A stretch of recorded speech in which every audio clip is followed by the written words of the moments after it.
اشهر رجل في المغرب حاليا بعد ما دار ترند في مواقع التواصل الاجتماعي بسبب فيديو نشرته الابنه ديالو. المتابعين ديالها طالبوها باش تحط لهم العرس ديالو.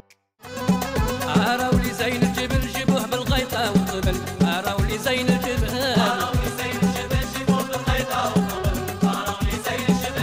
بالغيطه والطبل والفرج على كل شكل، راولي زين الجبل جيبوه